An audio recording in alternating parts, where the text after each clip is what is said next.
வணக்கங்க. பசங்க 5 நாள் லீவில் ஊருக்கு வந்திருந்தாங்க. பீனட் பட்டர் வேணும்னு கேட்டாங்க. சரி நம்ம வீட்டில் தான் கடலை இருக்குதே, உரிச்சு தாங்கடா செஞ்சிடலாம் அப்படின்றதுக்கு யாரும் உரிச்சு தர மாட்டேன்ட்டாங்க.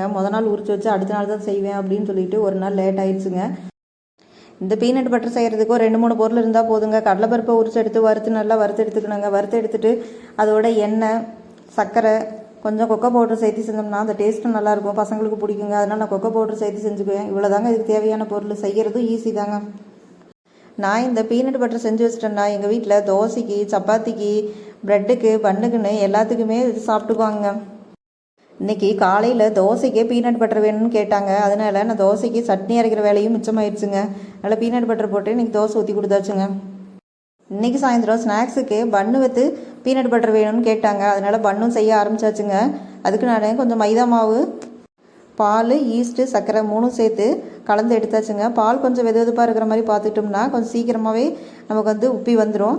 அதனால் பன்னு கொஞ்சம் சீக்கிரம் செய்யலாங்க. நான் இன்றைக்கி பன்னு மட்டும் செய்யலை, கொஞ்சம் பாதி மாவில் பன்னு செஞ்சுட்டு பாதி மாவில் ப்ரெட்டு செஞ்சுடுங்க. பன்னு செய்கிறது ஈஸி தாங்க. அந்த மாவு உப்பி வர்றதுக்கு மட்டும்தான் நமக்கு டைம் ஆகும். மற்றபடி செஞ்சு எடுக்கிறதுக்கெலாம் 15 நிமிஷம் 20 நிமிஷம் அதுக்கு மேலே டைம் ஆகாதுங்க.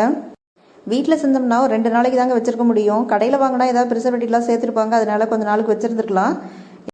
இன்றைக்கி ஸ்நாக்ஸ் டைமில் இந்த பன்னு காலி ஆயிடுச்சுங்க. ப்ரெட்டு செஞ்சு வச்சுருக்கேன், அது நாளைக்கு இருக்குங்க. நாங்கள் கொஞ்ச நாளாக ப்ரெட்டு பண்ணலாம் கடையில் வாங்குறதே இல்லைங்க. வீட்லேயே செஞ்சுக்கிறது கொஞ்சம் டைம் தான் ஆகும். இந்த வீடியோ பிடிச்சிருந்தா லைக் பண்ணுங்கள், சப்ஸ்கிரைப் பண்ணுங்கள்.